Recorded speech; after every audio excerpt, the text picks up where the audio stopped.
Bueno, buenas tardes a todos, gracias a Rosario Finanzas por el espacio. Y bueno, vamos a hablar acá de agro y perspectivas, tanto de este año, situación actual, costos, clima y demás, con dos referentes, Roberto por el ámbito ganadero y Julio desde el ámbito de agricultura. Un momento para hablar de agricultura y de ganadería, sobre todo por la multiplicidad de factores que han cambiado. Quizá eran todos muy jóvenes, pero no sé si se acuerdan que este año fue el Mundial, por ejemplo, parece que fue hace 6 años más o menos, ya casi nadie se acuerda de la cantidad de cosas que pasaron. Pero bueno, la idea es justamente dar un pantallazo, situación actual, y bueno, desarrollar tanto de un ámbito como del otro las perspectivas actuales y futuras. Vamos a arrancar con Julio, que va a hablar de su especialidad, que es agricultura. Mientras preparan la presentación, avanzamos un poquito. Estamos, como todos sabemos, viniendo de una situación muy compleja, producto de la sequía, una sequía que no tuvo antecedentes prácticamente en los últimos 50 años. Sequía que trajo como consecuencia que perdamos cerca de 30 millones de toneladas entre soja y maíz, y ahora vamos a ver un poquito los indicadores de lo que se perdió en la campaña anterior, pérdidas que evidentemente condicionan el futuro de la nueva campaña 18-19. Bueno, ahí tenemos. En principio, la campaña anterior nos deja casi 30 millones de toneladas menos de soja y de maíz. El sector perdió prácticamente 7.500 millones de dólares, plata que se fumó, plata que ya no está más dentro del propio sector. Neto, en determinado momento lo que hicimos nosotros es decir, bueno, la sequía produjo un aumento de precios, ese aumento de precios de alguna manera compensó a los productores. Cuando hicimos el cálculo, el productor venía perdiendo cerca de 2.000 millones producto de este aumento en los precios. Pero si ustedes miran los precios actuales, hoy tenemos una soja de 316 dólares, el precio spot de Chicago ayer, que si mirábamos dentro de hace un año atrás, estamos prácticamente en 356 dólares. Con lo cual, las pérdidas fueron mucho más de esos 2.000 que calculáramos inicialmente. Y la economía argentina perdió, en cuanto a su medición, en cuanto al PBI, cerca de 6.000 millones de dólares. Las divisas que perdimos, la caída de las exportaciones, fueron cerca de 8.000 millones de dólares, y en gran parte este escenario, al margen de errores propios macroeconómicos que tuvimos como país, este escenario fue el que agravó concretamente la situación del mercado cambiario y la situación de la oferta y demanda de dólares en nuestro país, con las consecuencias que ya vimos de pasar a un dólar que hoy por hoy está rondando los 37 pesos. Bueno, ¿qué es lo que se espera para lo que viene, para la campaña 18-19? Bueno, yo les quiero ser muy sincero. Es muy complejo en este momento poder decir qué es lo que se viene. ¿Por qué? Hoy, por ejemplo, hay una noticia que aparece en los medios de comunicación donde dice que hay un 70% de posibilidades de que haya un año niño, que los indicadores están mostrando la posibilidad de que haya un buen caudal de agua de alguna manera en esta campaña y que tengamos una campaña ordenada.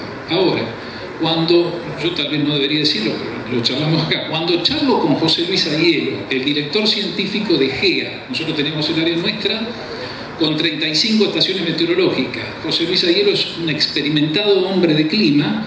José Luis es más de la idea de que ese niño va a ser un niño muy neutro. Y encima de todo eso plantea las mismas situaciones que vamos viendo a lo largo de todos los años, que los fenómenos regionales, fenómenos de lluvia convectiva o temas climáticos locales, terminan de alguna manera dando vuelta atrás lo que uno ve en la zona del Pacífico y las estimaciones que se ven respecto de la temperatura del agua en el Pacífico, cómo puede afectar en la Argentina. Conclusión, yo lamentablemente les tengo que decir que hay una gran confusión respecto de qué es lo que puede llegar a pasar en los próximos meses. De todos modos, si ustedes ven, nosotros ayer sacamos el informe de GEA, Guía Estratégica para el Agro, saca el informe con las estimaciones de la producción de trigo. Y lamentablemente Cristian Russo, el jefe nuestro, baja la estimación de producción de trigo de 21 millones de toneladas a 19 millones de toneladas. Y 2 millones de toneladas menos de trigo que creo que va a tener la economía argentina, y él lo que plantea es que el problema no está tanto en el sur de la provincia de Buenos Aires, donde de allí sale el 55% de la producción de trigo de Argentina, sino que el problema está en la zona nuestra, en la parte de Córdoba y en la parte oeste de La Pampa. Aún así, Aiello dice que de acá al 18 de octubre puede llegar a haber algunas precipitaciones, no cree que sean de tanto volumen, y plantea también la posibilidad de que aparezca algo de frío, algo de helada que pueda llegar a afectar. Bueno, el panorama evidentemente no es el mejor, tampoco es para asustarse por allí. Aiello siempre dice que cuando uno estima clima, después de los 5 días, ya prácticamente el resto es vivir en ciencia ficción, o sea que puede haber errores, pero por el momento el panorama de trigo ya está marcando 2 millones de toneladas menos de producción. De todos modos, en materia de área sembrada, la idea, lo que hay en danza y lo que aparentemente vemos es que puede haber un crecimiento del área sembrada de un 3% para llegar a 37 millones de toneladas. Y bueno, no anda el punterito, pero bueno, acá tienen ustedes el esquema de lo que se espera.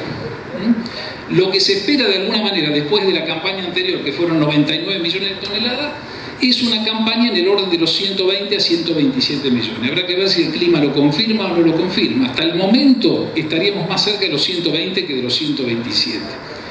En soja estaríamos en un área sembrada de 17,9, pero lo que está detectando Cristian Russo, el jefe nuestro en GEA, por los informantes calificados que nosotros tenemos, es que hay un traspaso de área sembrada de maíz que se está yendo a la soja.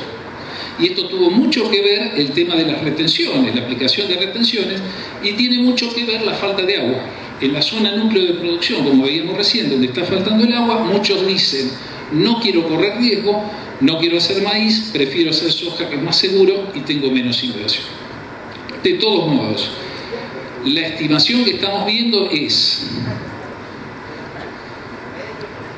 quizás un 17,9 millones de hectáreas en soja, con una producción que habrá que ver si llega específicamente a las 50 millones de toneladas. El maíz en 6,6, recién lleva un 20% el área sembrada de avance, todavía esto recién arranca, hay que ver. Y en trigo, ahí dice 19,2, en el informe de ayer ya bajamos a 19 millones de hectáreas. Bueno, conclusión, de alguna manera ahí tienen ustedes el detalle de lo que ha sido la producción de granos, sumamos allí cereales y oleaginosas. La producción con la que veníamos de una hermosa campaña 16-17 con casi 127 millones de toneladas, nos agarró esta sequía terrible, llegamos a 99 y ahora esperemos poder llegar a estas 120. Bueno, ¿y esto qué podría generar? Bueno, el otro día en Twitter nos mataron de alguna manera uno de los seguidores nuestros cuando dice, señores, ustedes se ponen a estimar todos estos números cuando ni siquiera está sembrado la soja y el maíz. Tiene razón, un ingeniero agrónomo tiene razón. De todos modos, bueno, lo hacemos de alguna manera para tener una idea de a dónde vamos y qué es lo que podría generarse. El valor bruto de la producción de lo que podría estar generando esta campaña, si el clima acompaña a pesar de la nebulosa en la que estamos, es que podría sumar aproximadamente unos 25.000 millones de dólares, de los cuales la soja estaría aportando como valor bruto de la producción cerca de 15.500 millones. Y bueno, y esta es la plata, la inversión de alguna manera que el sector ha puesto arriba de la mesa. Ahora vamos a ver cómo se financia esto y los cambios que se están dando en el financiamiento agrícola. Pero concretamente, para poder llegar a la producción que estábamos estimando, hay una inversión del orden de casi 11.000 millones de dólares, con un panorama complejo donde los aportes de capital propio de los productores tiende a bajar y tiende a haber mucho de financiamiento y de financiamiento vía canje. Bueno, ahí tienen ustedes un poco el tema del aporte de divisa. Lo que recién Salvador decía respecto de vaca muerta, hoy Argentina exporta 58.000 millones de dólares. Granos, harinas y aceites aporta 26.000 millones. Esta es una economía totalmente dependiente de los granos, harinas y aceites y tendríamos que sumar también de alguna manera biodiesel. Pero con una situación compleja en este sentido. A ver, este año que se arma la guerra comercial entre China y Estados Unidos, Argentina podría haber vendido 10 millones de toneladas de poroto. No lo tuvimos por la sequía. En el tema de harina de soja, Argentina tiene una gran suerte. Argentina exporta 30 millones de toneladas todos los años y tenemos la suerte de que nadie nos compra más de un 10%. O sea, el mercado de harina de soja está sumamente atomizado. La Unión Europea compra 30% de la harina de soja argentina. Siempre digo lo mismo, la harina de soja argentina es el producto estrella de la economía argentina. Genera 10.000 millones de dólares. No hay otro producto en la balanza comercial argentina que genere tanto como la harina de soja. Tenemos la suerte de que ese mercado está bastante atomizado, que nadie compra más de un 10%. Y donde estamos atados es en el tema del aceite de soja. El aceite de soja, Argentina vende 5 millones de toneladas todos los años, el 50% lo compra India. Antes nos compraba China, pero ahora China prefiere comprar el poroto, lo muele, agarra la harina, la asigna a la alimentación animal y el aceite lo lleva directamente lo genera el propio aceite que utiliza para biodiesel o de lo contrario para distintos tipos de consumo. Bueno, la situación es que hoy por hoy todos estamos esperando este escenario, un escenario de generación de divisas del orden de los 25 a 26 mil millones de dólares para ayudar a la economía en el próximo año.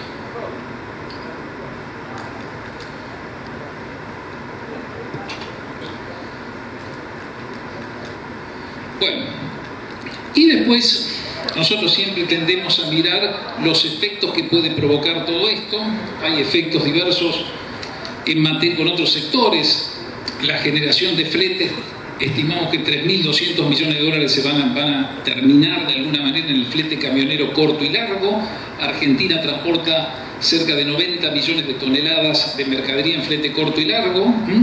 Apenas unos 8,7 millones de toneladas bajan desde el norte, el resto está en mercadería cercana al Gran Rosario, donde sale la mayor parte de la exportación. Esto es lo que se espera en materia de mercado de fletes, esto es lo que se espera en materia de consumo de gasoil, el sector para sembrar y para el laboreo de esa producción de casi 120 millones de toneladas de grano. Por lo general utiliza en el proceso productivo casi 900 millones de litros de gasoil y después para transportar ese gasoil por ferrocarril o por camión, los consumos están en el orden de los casi 1.100 millones. En total son 2.000 millones de litros. Todo el sector agropecuario, ganadero, agrícola, lechero de Argentina consume cerca de 3.200 millones de litros al año.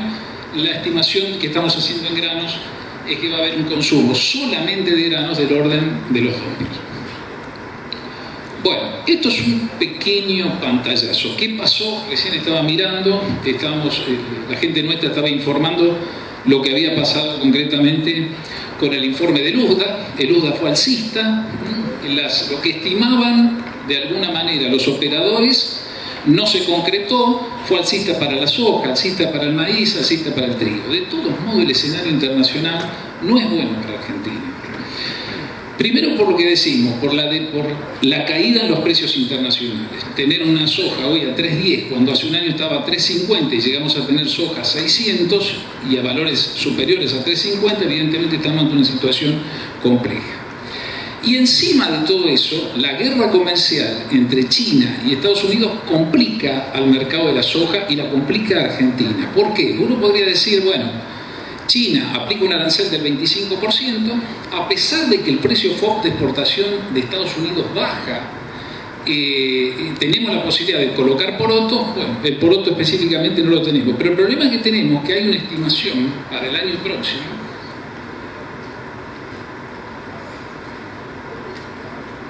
Bueno, esto que estamos viendo acá. Argentina tiene la posibilidad de moler 40 millones de toneladas de poroto de soja. Tenemos un complejo oleaginoso aquí en la zona, el más grande del mundo. Nosotros acá tenemos fábricas que pueden moler 150.000, 160.000 toneladas de soja y de girasol todos los días. Todas las fábricas aceiteras brasileñas que muelen soja y girasol totalizan 165.000 toneladas. O sea que acá en el Gran Rosario nosotros tenemos toda la industria oleaginosa brasileña metida en 70 kilómetros de costa entre Arroyo Seco y Timbúes. Pero el problema es que esta guerra comercial hace que China demande más poroto y hay una estimación para el año que viene que las exportaciones de poroto pueden llegar a casi 15 millones de toneladas. Argentina, si tiene una buena campaña, va a priorizar la venta de poroto, va a moler menos poroto. En la fábrica, fíjense allí, en el crushing quizá estemos moliendo 36 millones de toneladas o tal vez menos actividad industrial y más poroto vendido a China para cumplir de alguna manera los pedidos que haga el gigante asiático. El problema es que China quiere comprar 10 millones de toneladas menos de poroto de soja. Esa es una mala noticia para Argentina. Pensemos esto, en el 98 China compraba 4 millones de toneladas.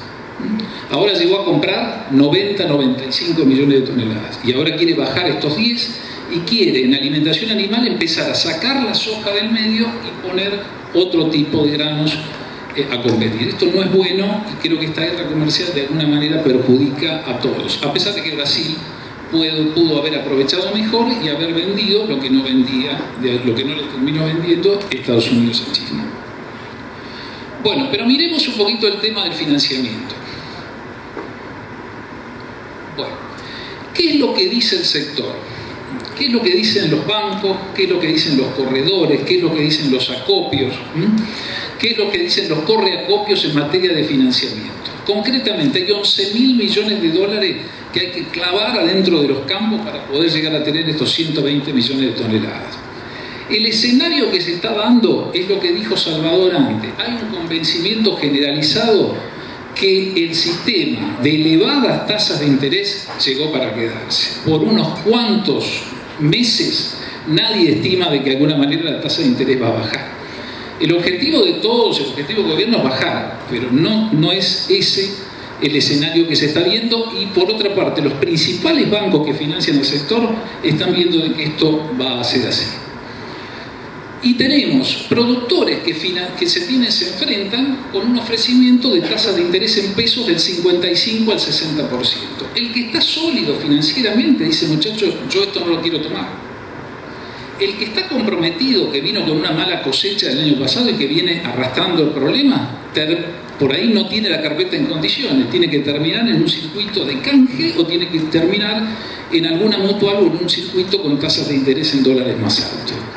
O sea, hay un grupo de productores que están sumamente comprometidos y hay un grupo de productores que están tranquilos, tienen el poroto en el silo bolsa, esperan y de alguna manera no convalidan un financiamiento con estas tasas. Bueno, lo que aparece con fuerza es que todos van a utilizar mayormente el canje. El canje que surgió en Argentina como consecuencia de los beneficios impositivos, cuando uno le vendía a un exportador, el reintegro del IVA tardaba en algunos casos hasta 18 meses, llegó a tardar, se generalizó este mecanismo que ahora se acredita el IVA mucho más rápidamente, pero bueno, el canje es el mecanismo elegido por la mayor parte de los productores para financiarse en esta campaña. Y hay de todo. Hay algunos que le van a cargar al canje una tasa de interés del 1% anual o del 1,5% anual, 6 meses por el 1,5%, le van a cargar concretamente al canje, insumos, semillas contra la mercadería, o algunos directamente van a ver el precio del mapa y van a dividir por la cantidad, van a dividir concretamente por el valor en dólares de lo que venden. Pero ahí hay una fluctuación entre aquellos que cargan tasas del 1 y unas tasas del 1,5%. Y lo que hay es mucha gente que terminó con la sequía anterior no entregando la mercadería, y entonces la cooperativa de la zona dice, mira, no me pagaste, pero te vuelvo a dar para que me pagues en la que viene, para que me entregues mercadería en la que viene y poder cancelar. Firmame el pagaré, pero bueno, hay muchas de operaciones de este tipo, muy típicas en el campo, para aquellos que tienen el problema que han tenido con la sequía y que no pudieron entregar. Y además el canje evita el tema del legajo de créditos. Y el otro tema que comentan los bancos es que la gente está entrando tarde al financiamiento. Salieron tarde a endeudarse.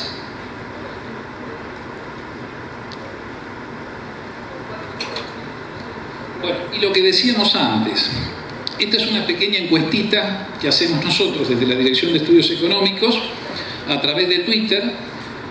Pocos respondieron, pero de alguna manera, con las retenciones, con el agua que no llegaba, especialmente en la zona núcleo, que afecta al trigo, la incertidumbre de de cultivar, o sea, de sembrar maíz específicamente con una inversión más alta, hace que muchos en el último mes hayan cambiado la decisión y decidan ir a la soja y no tanto al maíz, es lo que comentamos anteriormente. O sea, ese escenario de 17,9 millones de hectáreas puede llegar a crecer y los 6,3 a 6,8 millones de hectáreas de maíz puede llegar a bajar. Bueno, y lo que se empieza a dar en este escenario de crisis que tuvo Argentina el año pasado son cosas que uno no debería de alguna manera decirle en un auditorio de este tipo, pero lamentablemente hay que plantearlo. Hay un fenómeno en ciernes de concentración económica en el campo. Uno lo ve en distintos eslabones, lo ve a nivel de productores. Argentina en el año 88 tenía 300.000 explotaciones agropecuarias, hoy llega a 200.000. En la 125 se decía que había 71.000 productores de soja nada más, de los cuales 2.000 producían el 80%, 69.000 producían el 20%. Hay un desconocimiento enorme, pero lo que se ve palpablemente es que hay un fenómeno de concentración y al mismo tiempo de una gran puja por los negocios. Y esto tiene que ver también con el sector de corredores de cereales. Hoy los corredores de cereales más chicos y los medianos, para poder subsistir, tienen que tener esas tres patas. Esto lo estoy conversando con un corredor esta mañana, charlamos sobre este tema. Ahí dice, ahí esté plata. Parece un término extranjero. No, asistencia quiere decir. Perdón a todos. El corredor tiene que asistir de alguna manera al productor con financiamiento, tiene que sacar financiamiento de los bancos o de cualquier sistema, tener capitales propios para poder prestarle a su cliente, tiene que saber meterlo en canje, venderle semillas, herbicidas, etc., y manejarle de alguna manera la logística de esos insumos, y tiene que tratar de darle un servicio en el mercado de futuros, especialmente en lo que tiene que ver con la venta de soja delivery, con esa venta de soja que uno hace en Rofex y en MAPA, que posteriormente Argentina Clearing lo llama a usted y dice, mira, entrega la soja en el puerto de Dreyfus instalado, la soja con delivery, el futuro con delivery. Y también la posibilidad de armar en el mercado de futuros estrategias interesantes para el productor que le permitan mejorar el precio. Los corredores que de alguna manera no tienen estas tres patas, o no se fusionan o no se juntan de alguna manera, están comprometidos en cuanto a su futuro. ¿Por qué? Porque hay cooperativas grandes, porque hay corredores que han fusionado con acopios más grandes, que hacen mayores volúmenes, le venden a la exportación, y esos precios de exportación son mucho más elevados que lo que puede conseguir un corredor más chico en el mercado físico de nuestra bolsa o en la Plaza Rosario. Entonces lo que se empieza a ver también es que estos escenarios de crisis y estos escenarios de tensión financiera con tasas de interés del 55 al 60% son sumamente destructivos de ciertos eslabones de la cadena. Y que por allí terminan de alguna manera ganando presencia empresas que tienen montadas mejores servicios y mayores tamaños de alguna manera para poder llevarlo.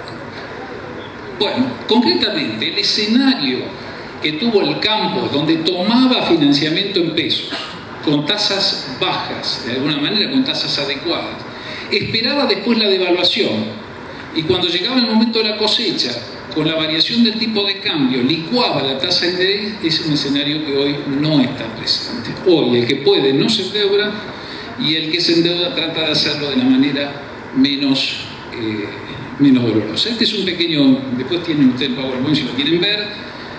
Si alguien con una tasa del 55 o el 60% en pesos tuviera una devaluación de un 20 cuando vende y le quedara una tasa de interés en pesos del orden del 30%, le termina comiendo el margen. Ahí tienen ustedes los ingresos y egresos de un productor en la zona núcleo con 150 kilómetros de Rosario, bien cerquita de los puertos, con costo de transporte bajo. Ahí tienen ustedes. El que no alquila, margen neto en campo propio, $287, pero el costo financiero con estas tasas elevadas se lleva $69 por hectárea. No está tan mal el que alquila campo, fíjense que achica totalmente y el costo financiero se le termina llevando la mayor parte del margen neto. Ni que hablar de esto que vemos acá, norte argentino, a 700 kilómetros de Gran Rosario. Los productores de aquella zona tienen, además de costos de transporte elevadísimos, si tuvieran que tomar un financiamiento del 50% en los costos directos, con una tasa neta de un 30%, fíjense que quedan aquellos que alquilan campo directamente quedan en rojo, y los que no alquilan campo, que es la línea que hay, 39, 58, 7, los márgenes se los termina comiendo. Bueno, final. El tema es este.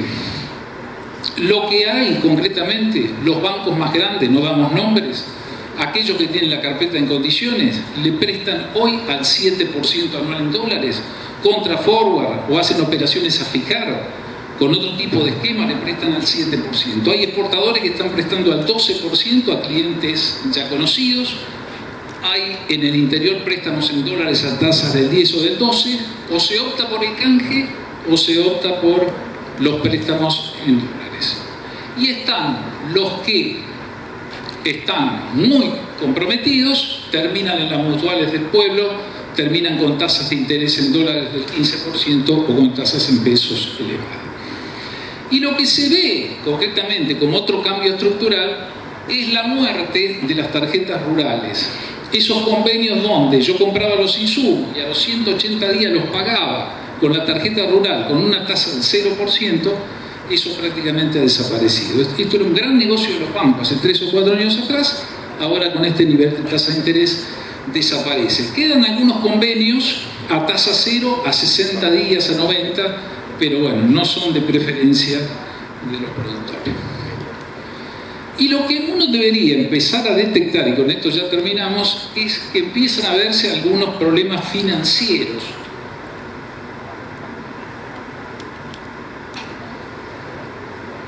Se empiezan a ver problemas financieros con las pools de siembra. ¿Se acuerdan que el debate en el año 2004, 2005, 2006 era que las sociedades agropecuarias, los fideicomisos, se metían en la zona de núcleo de producción, arrendaban campos y se iban a quedar con la totalidad de la producción argentina? Ese era el concepto que había, el Tejar, MSU, Grobocopatel, los fideicomisos armados como fideicomisos, los pools de siembra, etc. Bueno, hoy por hoy, este escenario donde hace 2 años atrás la rentabilidad del campo empezó a caer, lo que están mostrando concretamente es que contratistas, los fideicomisos, los pools, han tendido a retirarse, los números no cierran por el alquiler, por el nivel de alquiler de los campos, y lo que están empezando a ganar es el productor grande de una determinada zona, que conoce a los productores que tienen campos más chiquititos. Ese es el que por lo general se está quedando en el mercado de tierras con la mayor cantidad de las áreas.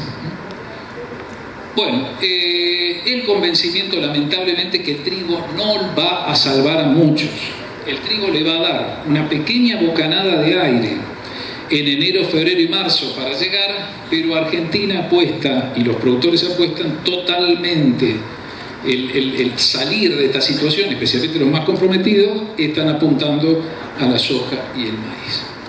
Y final, el último cuadrito, un estudio que hicimos con Juan Ignacio Galibari, que vimos un montón de gente, analizamos, no había números de financiamiento al campo en Argentina.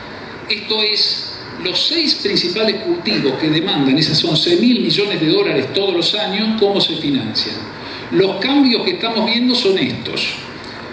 Como vienen de una sequía muy comprometidos, baja la plata que ellos tienen para poner propia y va a haber mucho de financiamiento, pero financiamiento caro, financiamiento en canje o financiamiento en dólares, como estábamos diciendo.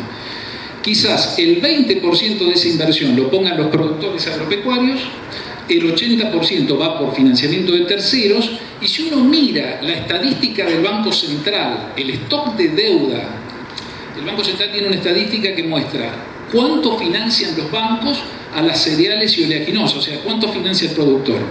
Hoy por hoy estamos en casi 2.200 millones de dólares, llegamos a estar en casi 3.000 millones de dólares de financiamiento bancario. Hoy, producto de la devaluación, pero también porque los bancos están prestando menos, estamos en casi 2.200. Y lo que crece finalmente es el crédito comercial los acopios y cooperativas y los proveedores de insumos. Y hay una caída importante en todo lo que tiene que ver con créditos bancarios y lo que tiene que ver con tarjeta para el agro. Bueno, lo llevé por un pequeño recorrido, después quedamos a disposición para las preguntas que ustedes quieran hacer. Muchísimas gracias.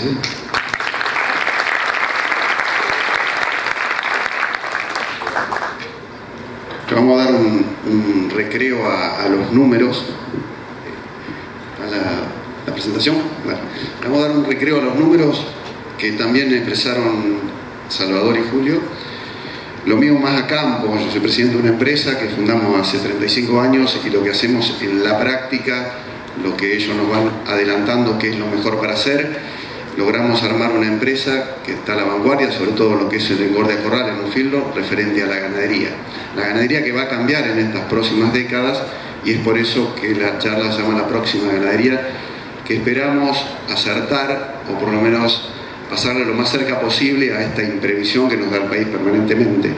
De todas maneras, como dice Salvador, él se va a Córdoba a pasear, yo me voy a jugar al fútbol a la cancha que tengo ahí, y de última los otros corrales seguimos haciendo canchas y tenemos una alternativa. El modelo de Conecar es el modelo que tratamos de que se replique, porque va también vinculado a lo que se viene, que es una ganadería diferente, es una economía diferente, pero no tanto porque la economía es diferente en el mundo, sino porque nosotros no estábamos en el mundo, tuvimos 10, 15 años alejados y nos encontramos que cuando en el mundo nos piden normas, nos piden protocolos de sanidad para exportar carne, nos parece algo raro y en realidad hace mucho tiempo que eso ocurre, que nosotros no lo sabíamos. Lo que pasa es que posiblemente se vaya profundizando ese tema. Por eso la temática, en un breve tiempo que tenemos, es lo que es la bioeconomía en los agronegocios, que es algo que se viene, ya está entre nosotros, ya la bioeconomía es una palabra que se utiliza cada vez más y con muchos fundamentos. La ganadería de precisión, que tiene que ver con toda la tecnología que se va a aplicar, que ya se está aplicando, que va a emular a la ganadería, que lo hizo en los últimos años y le permite que subsista a la retención y a los problemas que Argentina tiene permanentemente. El tema de la sustentabilidad, que tiene que ver con la trazabilidad de todos esos protocolos sanitarios y protocolos de todo tipo que va a haber, como por ejemplo medio ambiente y bienestar animal, que son prácticamente credenciales que van a hacer falta para poder entrar al mundo si queremos vender carne y si queremos vender otro producto, en este caso la carne. Y el mercado, que pertenece al consumidor, que es el rey, que es el consumidor el que decide, y que teníamos al consumidor argentino como el único árbitro, que obviamente tenía pocas pretensiones o pocas exigencias. Esa exigencia, cuando uno cae a mercados de mayor importancia o mayores exigencias y elección, y que tienen la oportunidad de comprar en otros lados y que lo hemos maltratado en los últimos tiempos, obviamente van a ejercer ese derecho. Por eso la bioeconomía tiene la llave para poder ser el supermercado del mundo, que pienso que es lo que el presidente dice y lo que sostenemos, los que queremos mayor valor agregado. Si bien coincido con el gran complejo aceitero sojero que existe en todo el cordón de Rosario, el desarrollo social que se logra en las economías regionales, visto desde nuestra empresa en Carcarañá, otra fábrica que tenemos en Ausonia, un pueblo de 1000 habitantes en Córdoba, ha hecho un desarrollo en los pueblos, en las regiones, que por ahí la soja no lo genera por ser un monocultivo que tiene poco valor agregado, como lo vamos a ver en toda la cadena de lo que es ganados y carnes, y lo que está generando, que ustedes lo pueden ver permanentemente. El agro, que es la matriz de todo, nos genera todo esto, toda esta cadena de valor que se demuestra en la industria, en la actividad pecuaria, en la industria frigorífica. Nosotros nos visitó el presidente Macri hace menos de un mes, al frigorífico Mattieri, que se abrió en Carcarañá, después de 7 años se reabrió de haber estado cerrado porque no había exportación. Cerradas las exportaciones, se cierra el frigorífico, los feedlot, faenábamos animales con 300 kilos, un ciclo muy corto de 12 meses, o sea que no existía la recría y no existía la exportación. Eso hacía que se genere muy poco valor agregado en los pueblos y eso no es bueno para la Argentina. La bioeconomía viene a través de los biofertilizantes y el biogás y las bioenergías que se están haciendo en función de empresas que ya han comenzado a instalar actividades pecuarias, tambos, cerdos, previamente empezando con el biodigestor y con el contrato con Renovar. Ahora salió Mini Renovar, o sea, para que empresas más chicas puedan también hacer ese proceso y que el biocombustible sea también un valor agregado a esa cadena virtuosa que es la economía circular o la bioeconomía, que la van a escuchar cada vez más seguido. Eso se logra también gracias al consumidor externo que nos obliga a que eso pase, cosa que anterior no había necesidad. Esta es la transformación que se está dando también en el rubro que nosotros más conocemos, que es la actividad ganadera. Si bien no estamos en la cría y estamos en un solo eslabón, también nos obliga porque un solo eslabón no cierra. El corral hoy no cierra como único eslabón de una cadena porque realmente las ecuaciones son negativas. Hoy compramos invernada a 55 o 60 pesos, termina saliendo puesta en el campo. Nos cuesta entre 55 y 60 pesos producir un kilo de carne y vendemos a 48.50. Obviamente es un número que no cierra. ¿Cómo se sigue en un negocio de eso? Justamente haciendo cosas diferentes y en una transformación.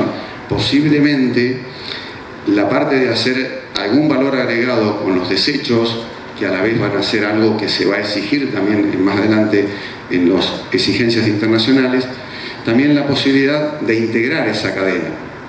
Y esa cadena se integra porque el criador, el recreador, empiezan a ser parte de este juego, porque si no, fallando uno de los eslabones, la cadena no continúa. De hecho, ayer Rosgan, en el remate, solamente pudo vender la mitad de la hacienda, porque obviamente el corral no habilita pagar 55 para vender a 50. ¿Quiénes están tomando su lugar? El frigorífico. Como el frigorífico sí tiene un dólar de 40, de 38 y le conviene exportar y necesita la materia prima, pasa a ser un jugador que sí va a necesitar los novillos y lo va a tener que producir. De hecho, ya los frigoríficos son dueños de parte de los animales de los filos que tenemos en hotelería, o también de los filos propios que están poniendo la cadena comercial, si no, de otra manera no van a tener la materia prima. Y el consumidor externo, que es el otro jugador que se agregó a esa cadena, que hace que cada vez sea más virtuosa, y posiblemente, si tenemos mejores situaciones que las que proyecta Salvador y Julio, o si bien es cierto que los próximos 2 años pueden ser muy difíciles y que después tengamos un panorama mucho más alentador, todas las cosas que hacemos, como las que hacemos en Conectar a mediano y largo plazo, cada cosa que hacemos la hacemos a mediano y a largo plazo, muy poco la coyuntura. La coyuntura tratamos de surfearla, pero en realidad no la tenemos en cuenta a la hora de proyectar inversiones o políticas de Estado que tenemos en la propia compañía a largo plazo, porque esto va a cambiar y cuando cambia lo ideal es estar preparados.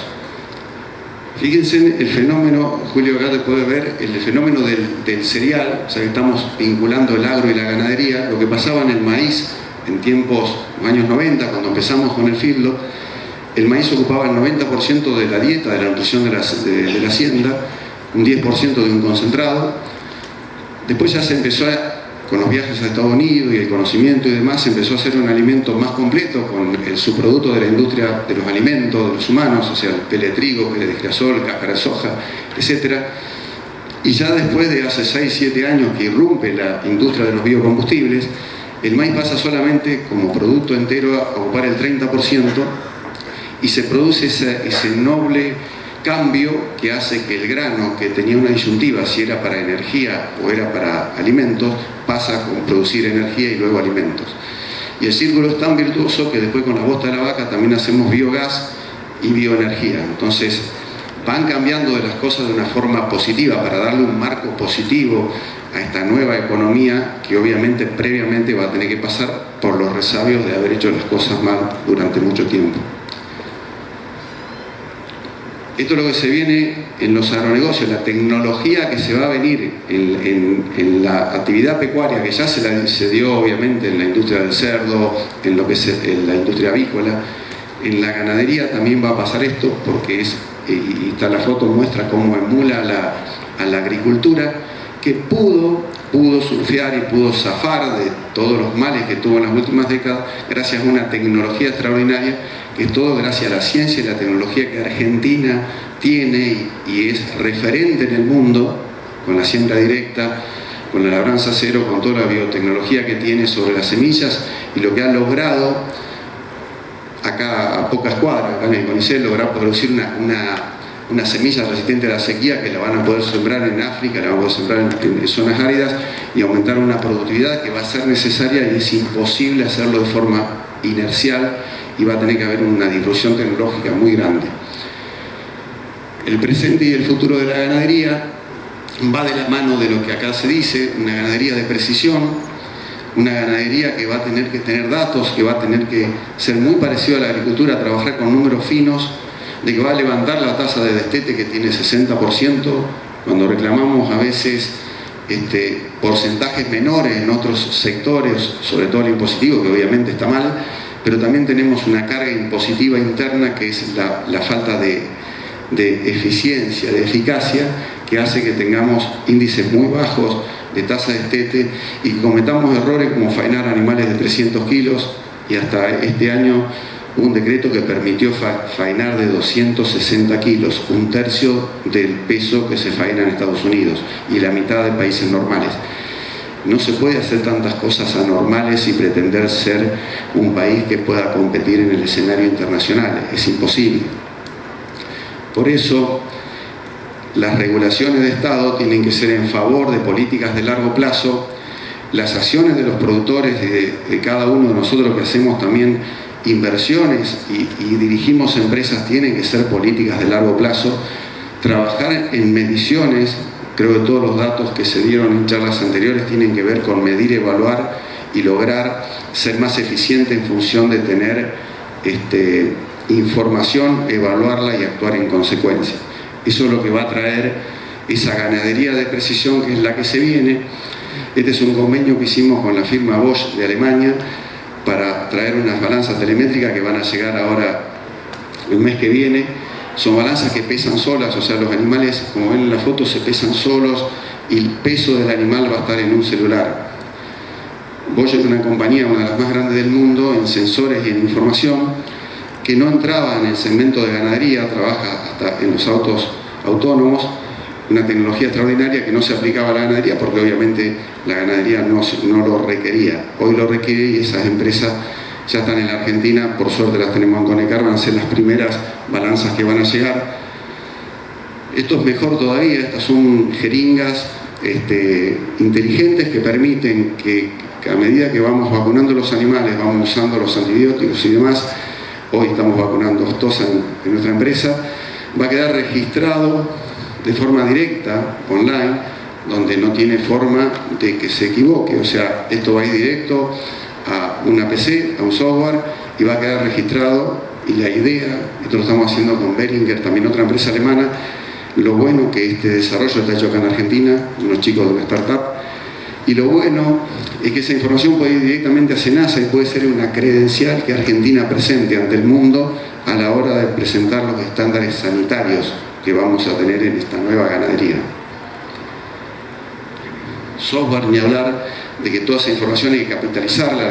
La inteligencia artificial nos va a dar un montón de datos que muchos de ellos no los vamos a poder evaluar o definir o actuar en consecuencia y muchos van a tener que hacerlo solo. De hecho, en la balanza, el convenio que tenemos con Bosch es para seguir desarrollando aplicaciones que más allá de pesar los animales podamos determinar su estado corporal a nivel de una ecografía, determinar si tienen temperatura para que una puerta automática la desvíe hacia una enfermería y demás, o que aparte cuando llegan a su estado óptimo de no solo de peso sino de estado corporal, listo, con un espesor de grasa, con una masa ya predeterminada para un país predeterminado, para un mercado predeterminado. La caravana electrónica es algo que estamos trabajando también con referentes del sector. La caravana electrónica es lo que permitiría que estos equipos se pudieran utilizar, que tengan valor, porque no hay forma, si no tengo identificado el animal, de tomar datos de eso. Por eso es necesaria la caravana electrónica y la caravana tiene que estar de forma obligatoria. Por eso la ponemos en el field, pero sobre 3 meses, que están o 4 meses que los animales están en el corral. Y no podemos trazar hacia atrás. Y los mercados van a pedir el trazado y la seguridad la van a pedir desde el ternero que nace, saber de quiénes son ese ternero, quién es el padre, quién es la madre y cómo fue criado y qué antibiótico o qué sanidad recibió. Y sobre esto, para poder trabajar y lograr todo este proceso, se necesitan los recursos humanos. Por eso es tan importante en las empresas, y creo que después vamos a tener una charla muy interesante sobre el liderazgo de empresas y manejo de equipos, porque en realidad si no tenemos el convencimiento de todos estos chicos que son los que generan este desarrollo y que van a tomar la responsabilidad de entender la próxima ganadería, la próxima economía y la próxima forma de hacer las cosas, porque hoy estamos en un mundo donde antes no estuvimos. Esto es más que importante. Anoche lo hablamos con la ministra de Santa Fe, Alicia Siciliani, y lo hablamos con la gente del INTA y del Polo Científico Tecnológico que está acá muy cerca también, Rosario. Cuando hablamos del supermercado del mundo, tenemos también el centro tecnológico referente del mundo. En Rosario quizás a veces no nos damos cuenta porque estamos muy cerca, porque somos de acá. Yo soy admirador del CONICET, de Bioceres, de INVAP, del Polo Tecnológico. Es algo extraordinario, es algo extraordinario que nos pasa, y creo que es parte también de poder haber subsistido hasta ahora. Y también de los productores que lograron, sobre todo los agrarios, lograron llegar a esta con la situación que les costó vivir, a poder haber llegado al estado de hoy y poder ser competitivos todavía. La ganadería tiene que hacer lo mismo, a pesar de haber estado aletargada durante muchos años, hoy tiene una genética extraordinaria, hay campo, hay pasto, hay agua, y hay una decisión política de venderle al mundo. Obviamente la coyuntura jode, pero en algún momento va a pasar, ojalá sean solamente 2 años y Argentina despegue a ese lugar que tiene que estar, que nunca debió haber dejado. Esto es importantísimo para los logros que necesitamos. Y otra cosa que hacemos en la empresa, y tratamos de ser pioneros y tratar de que se haga masa crítica en todo, es las certificaciones. Las certificaciones son también el documento que demuestra que hacemos las cosas de una manera u otra. Y sin esos papeles no somos creíbles, porque ya en algunos momentos lamentablemente no hemos sido creíbles ni con los papeles. Entonces, en esta nueva etapa de esta próxima economía, las certificaciones son extremadamente importantes. Por eso certificamos ISO 14001, ISO 9001, una norma alemana por bienestar animal, y vamos a seguir certificando y fomentando a que ello ocurra, para poder hacer masa crítica, porque a la hora de salir a vender al mundo individualmente no alcanza. Esto es muy importante, y también trabajamos para que oficialmente se vayan, no digo obligatorio, pero se vayan regulando en función de que estas cosas se vayan cumpliendo, porque son necesarias realmente si queremos vender al mundo. Y como decía Salvador, una de las salidas, o quizás la única salida, es la exportación, y no podemos tener el 85% del mercado interno y querer crecer. Para crecer tenemos que exportar, capitalizar el dólar alto que nos afectó a todos en un montón de situaciones, pero también nos posiciona a la hora de exportar. Cuando hablábamos de biotecnología, hablamos de esto, de producir biofertilizantes, donde no se puede producir biogás, y donde se puede sí producir energía, gas convertible a electricidad, insertarla en la red en algo que es caro. Veremos más adelante, si Dios quiere, que todo se da y la energía pase a ser barata, quizás sea un tema. Hoy es necesario, es indispensable, y están todas las condiciones para hacerlo. Esto nos puede posicionar bastante bien a las actividades pecuarias. Y no olvidar también que el tema de los desechos puede ser una barrera arancelaria para el mundo también, porque en el mundo, sobre todo en Europa, en los países más desarrollados, para producir hay que ver qué se hace con los desechos primero. Y en este caso, quizás Argentina todavía no tenga el problema, pero es razonable que las barreras protectoras hacia los productores de esos países pasen por exigir hacer las cosas igual. Esto sería algo que también podría ser un motivo de que en algunos países no podamos entrar. Bienestar animal también va hacia un ecoetiquetado, porque necesitamos, la exigencia sobre el bienestar animal es otra de las certificaciones que no se tenían en cuenta. No me imagino hace 5 años, hoy mismo, alguien iba a una carnicería y preguntar si ese asado que se va a comer el domingo, cómo cuidaron o no esas vacas. Eso va a ocurrir y es bueno estar preparado, no va a pasar mucho tiempo. No va a pasar mucho tiempo porque hay nuevos consumidores. Y nuevos consumidores, yo veo mucha gente joven, y el nuevo consumidor tiene otras costumbres, y esas costumbres o esas exigencias, porque quiere elegir de otra manera, la va a trasladar a la exigencia en el producto y la va a trasladar a ese ecoetiquetado que lo va a poder determinar con simplemente poner el celular sobre la etiqueta y saber de dónde proviene y qué inocuidad tiene sobre esos alimentos y qué seguridad tiene que todas esas cosas, certificaciones, fueron respetadas. De modo que creo que el nuevo consumidor va a ser el rey, va a ser el que va a poner las pautas de cómo tenemos que producir y sería bueno tenerlo en cuenta. Esta transformación que se está dando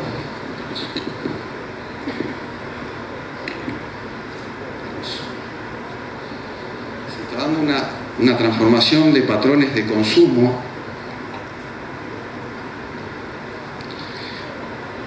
que son muy lógicos a nivel mundial en lo que es los países, cómo van avanzando, pero también cómo va cambiando la temática en cada país sobre la alimentación, sobre supervivencia, sobre la alimentación básica y también sobre la variedad, calidad y funcionalidad que va a exigir cada vez más. ¿Cómo se demuestra esto? Es muy simple. Los alimentos básicos esenciales no requieren cierta modernidad que lo permite la variedad a lo que nosotros cambiamos de esta filmina que nos muestra cómo en algún momento mi viejo comía ese bife, mis hijos ya comían la hamburguesa, un producto ya con otra variedad, con otra elaboración.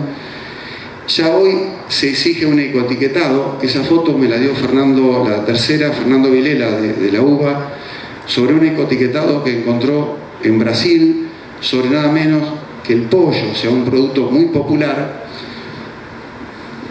que ya tiene esas exigencias: cero antibiótico, cero anabólico, 100% vegetal, animales bien cuidados. Estamos hablando de pollo, proteína la más popular de todas las carnes.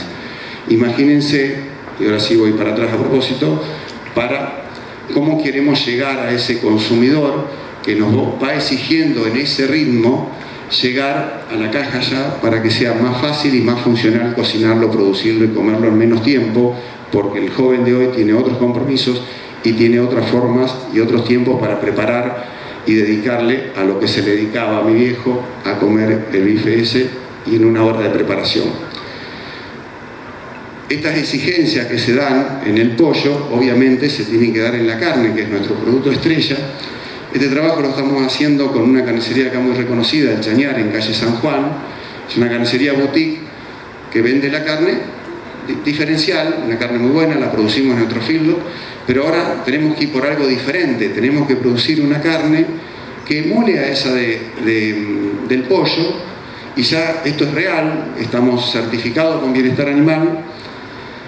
Tenemos un producto 90% natural y vamos a ir por el 100% natural. Los animales tienen acceso al pasto, comen a cereales naturales, y estamos trabajando sobre los que podrían ser aditivos, que también se pueden producir con los bioinsumos y con productos naturales, y llegar a certificar el 100% natural.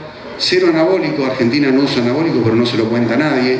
Debemos registrar que no usamos anabólico, porque Estados Unidos sí usa y le vende al mundo, y es una ventaja que no la capitalizamos. Así que el cero anabólico va a ir en la etiqueta, y el cero antibiótico también, con un convenio con una empresa holandesa, con DSM, estamos logrando desarrollar un producto, lo desarrollaron ellos obviamente, estamos validando un producto, Crina se llama, que reemplaza la monensina, y estamos evitando el uso de antibióticos. Eso nos va a permitir poder coetiquetar esta carne, que la van a ver muy dentro poquito en la carnicería acá muy cerca. Y a esa carnicería le estamos diciendo que también tiene que ir a esta caja. Tiene que ir no a esta caja, por supuesto eso es pollo, la idea es que sea carne, a una caja que sea funcional, que se diga práctico, que diga simple, que diga instantáneo, porque es la funcionalidad que se está necesitando para el mercado consumidor, que es el que va a exigir eso. Y que podamos exportar quizás el día de mañana productos en caja y no tanta carne sin marca, solamente llamada carne.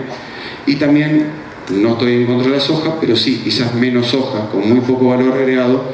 Y si ustedes miran todo el proceso que llegó para llegar a esa caja, se van a dar cuenta que hay mucha mano de obra ahí, hay mucho trabajo y hay mucho desarrollo para nuestro país, mucho valor agregado que realmente lo necesitamos. Y para finalizar, creo que esa es la definición, que si seguimos haciendo lo mismo no vamos a tener resultados diferentes. Es lo que hacemos en Conecar, es lo que quería transmitirles en un breve comentario para poder hacer unas preguntas y respetar el tiempo de los demás. Así que muchísimas gracias.